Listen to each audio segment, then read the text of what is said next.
बिस्मिल्लाहिर्रहमानिर्रहीम। यूट्यूब पे खुश आमदीद। मैं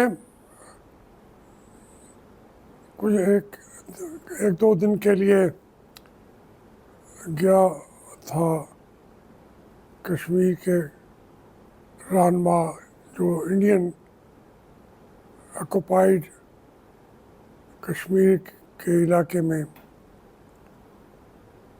जेलों में भी रहे हैं, कुर्बानियाँ पेश की हैं, अमेरिका की जेलों में भी रहे हैं। वो जो सूरत हालात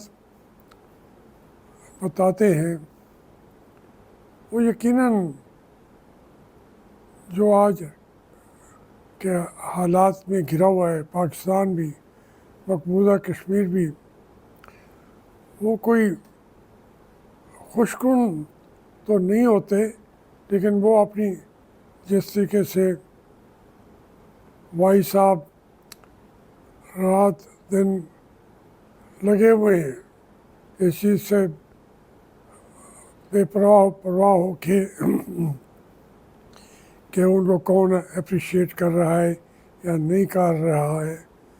वो फोरम्स भी उन्होंने मुतहरिक फोरम इंटरनेशनल लेवल पे कश्मीर की आज़ादी के लिए बना रखे हैं। लेकिन इसमें सबसे ज़्यादा जो दिल के लिए बहुत और हमारे पाकिस्तान के नुक्ते नज़र से भी सोचने की बात ये है कि जो मोदी है, जिसको हिंदुस्तान के हिंदू भगवान समझते हैं, उसको राम का दूसरा रूप करार देते हैं। वो उनका भगवान कहता है मेरा अगला कॉन्स्टिट्यूएंसी होगी पाकिस्तान की तरफ रहने वाला कश्मीर, वो है मेरा हल्का इंतखाब। अब वो यहाँ पे कुछ लोगों ने इंडिया के झंडे लगे हुए भी देखे और उन लोगों को पकड़ भी लिया। तो वो हमारी एस्टेब्लिशमेंट की एजेंसियों के लोग थे और ये बातें ये करते रहते हैं, यानी जो काम नहीं भी हो रहा उसका आगाज़ यही कराते हैं। अब वो इंडिया के झंडे रावला कोर्ट में पकड़ लिया अवाम ने, लगाने वालों को भी, तो इसको कोई बाद में उसका जिक्र भी नहीं करेंगे, क्योंकि मुनज़्ज़म तरीके से हम खुद ही काम ये कर रहे हैं। ये बदकिस्मती है और हमें ये अपने एजेंसियों को, वो पाकिस्तान की दुश्मन तो नहीं है, लेकिन वो इससे बढ़ के जब अपनी एक मुनज़्ज़म पॉलिटिकल पार्टी बन जाते हैं, हमारे ISI वाले, IB वाले, तो सियासी पार्टी के तौर पर अपने मुखालफों पर इल्ज़ाम लगाने के लिए वो रावला कोर्ट में इंडियन झंडे भी लगा देते हैं और इल्ज़ाम लगाते हैं वहाँ के अवाम पर। और बदकिस्मती से आज़ाद कश्मीर में हालात भी ऐसे हों, पूरा कश्मीर सड़कों पर निकल आया हो, तो ये यानी रावला कोर्ट से लेके मुजफ्फराबाद से लेके सारा ये बात कल बताई तो मैं भी हैरान हुआ कि हमारा 300-400 बॉर्डर लगता है मकबूजा कश्मीर के साथ, और जो इंडिया है उसका पूरे कश्मीर के साथ 27 किलोमीटर बॉर्डर लगता है गुरदासपुर से, वही जो उनको अंग्रेज़ ने रास्ता दे दिया था। अब एक कितना बड़ा बॉर्डर है हमारा उनसे, 300 से 700 किलोमीटर जो है इस एरिया में। वहाँ कश्मीरी वो भी और हम भी, आज़ाद कश्मीर वाले भी कश्मीरी और वाइट कश्मीर वाले भी कश्मीरी।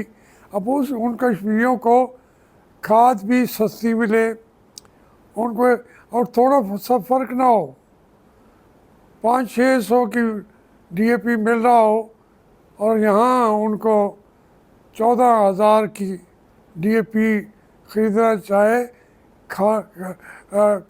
खाने पीने की चीज़ें भी इतनी महंगाई हो, तो हमने आज़ाद कश्मीर वालों के साथ भी जुल्म किए हैं। बाकायदा केस बना के देते हैं इंडिया को कि जो झंडे भी लगा के दे देते हैं, तो कल वो को कब्ज़ा कर लें तो वो तो कहे हमारे साथ खड़े हैं, और कुछ लोग चुप भी कर जाएंगे कि हर चीज़ सस्ती मिलती है। तो इतनी बड़ी जद्दोजहद कश्मीरियों की, जो उन्होंने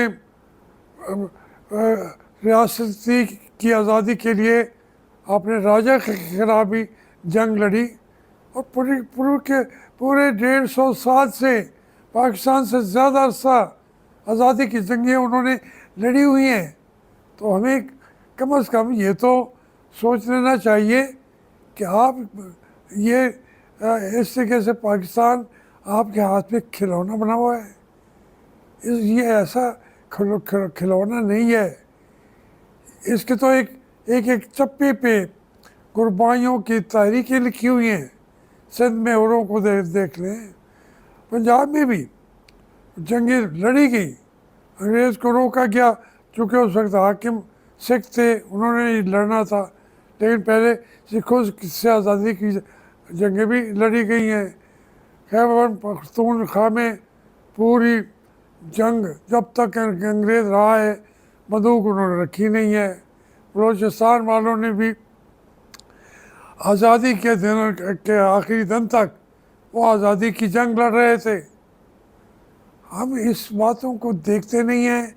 इस तरह से मशरक़ी पाकिस्तान जिसने हमारी जमहूरियत के ज़रिए पाकिस्तान को बनाने का रास्ता अख्तियार किया, तो वो उनको सबके साथ हमने क्या किया है, अब कश्मीरियों के साथ हम क्या कर रहे हैं। तो इसलिए आप बहुत गहरे तरीके से फंसा देते हैं कौम को। आपने कराची के अमन को अजाब खड़ा कर दिया। पहले कभी MQM बनाई, फिर कहा कि ये तो इंडिया के कैंपों में ट्रेनिंग ले रहे हैं। पहले पीपल्स पार्टी के साथ थे, फिर कहा कि वो उनका जुल्फ़िकार जो है वो इंडिया के पास ट्रेनिंग ले रहे हैं। इधर पख्तून ज़ल में वो आपने कहा कि रूस के अंदर ट्रेनिंग ले रहे हैं पाकिस्तान के ख़िलाफ़। अब ईरान बलूचिस्तान के अंदर जो जंग है वो जारी है, और वो हम कहते हैं कि सारे के सारे हिंदुस्तानी हैं, लेकिन एक घर बलूचिस्तान का नहीं बचा जिनका कोई एक आदमी शहीद ना हुआ हो। ऐसी सूरत हालात पैदा करके हमारे दोस्त अहबाब कहते हैं कि आप ये बात बार बार क्यों करते हैं। भाई हम करते नहीं हैं, जो हालात होते हैं उस पर अपनी कौम को आगाह करते हैं कि ये चीज़ें हमने पाकिस्तान के साथ ये कर ली हैं। इधर हम कभी कहते हैं कि दुबई प्रॉपर्टी के अंदर अरबों खरबों रुपए पाकिस्तानियों ने पाकिस्तान से निकाल के वहाँ लगाए हुए हैं। अयूब खान के दौर की ज़मीनें देखे आप उन्होंने। यहाँ एक ये हमारे इलाके में और सिंध के अंदर जितनी ज़मीनें दी हैं और अब तक दे रहे हैं फ़ौज को, तो ये ऐसे लगता है कि पूरा इलाका जो है वो फ़ौज के पास चला गया हुआ है। रिटायर्ड फौजी, ब्यूरोक्रेट की बीवियों के नाम पे बाकायदा वहाँ शहरों के नाम रखे गए हैं। सिविलियन ब्यूरोक्रेट, जज, कोई कोई बचा नहीं है। किसी सिंधी का नाम नहीं होगा कि उनको भी ज़मीन दी है। किसी इस इलाके से पंजाब, जिसको जनूबी पंजाब कहें या सराइकी पंजाब कहें, या जंग से लेके यहाँ बावलपुर के आखिरी हिस्से तक तमाम ज़मीनें वो दी गई हैं। लिया ये अपना थोड़ी नहीं, और लिस्टें अब तो आ रही हैं, सोशल मीडिया पे आ रही हैं। आप ज़रा देखें तो सही, अयूब खान ने कितनी ली, और फिर उनके कज़न ने कितनी ली, फिर उनके अजीज़ों ने कितनी ज़मीनें ली। हम चीखते रहते हैं कि वो हमारे वसाइल खा गए। सिर्फ यही नहीं खाए, जिधर मुँह आप उठाएंगे हैरान हो जाते हैं कि लूट मार का बाज़ार गर्म है। और फिर हमारे आज के सियासतदान, जो सियासतदान हैं नहीं, लेकिन उनके आप चीज़ों को उठा के देख लें तो उसका, आप अगर मुझे कोई कहे कि आप इमरान खान के साथ क्यों खड़े हैं, उसका साथ क्यों देते हैं, तो मैं तो सीधी बात है, मैं जो जंग इत्तेफाक से उसकी किस्मत में लिखी गई है वो ऐसी जंग है जैसे मैं अलग हो नहीं सकता। हम बिल्कुल, जो झंडा इमरान खान ने उठाया हुआ है, मैं उस झंडे के क़यादत में भी ये जंग लड़ूंगा, क्योंकि पूरी कौम ने उसके साथ खड़ी हो गई है। और बिल्कुल अब तारीख ने फैसला कर दिया है कि एक तरफ जो है वो लूटने वाले हैं, अपने मुल्क को बेचने वाले हैं, खा वो वर्दी में हों या वर्दी के बग़ैर हों, और दूसरे तरफ जो है इस मुल्क को एक आखिरी मौका मिलता है कि ये आज़ादी हासिल करे अपने ज़ालिमों से, और कश्मीर को फिर ये ग़ुलाम बनाने जा रहे हैं। मैंने शुरू में कहा था, तो इसलिए मैं कौम को ये आवाज़ देना चाहता हूँ। और चूँकि मेरी आवाज़ कमज़ोर होती है का आदमी की आवाज़ को, तो इत्तेफाक से अल्लाह ने ये मौका मुझे दिया हुआ है कि वही मेरी आवाज़ जो है, इमरान खान ने बड़ी ज़ोर शोर से, वो सरेंडर नहीं कर रहा, वो हथियार नहीं पहन रहा, वो कहता है कि मैं तो सरेंडर नहीं करूँगा, तुम सरेंडर करोगे। और यकीनन ये सरेंडर कराने में मैं इमरान खान के साथ खड़ा हूँगा।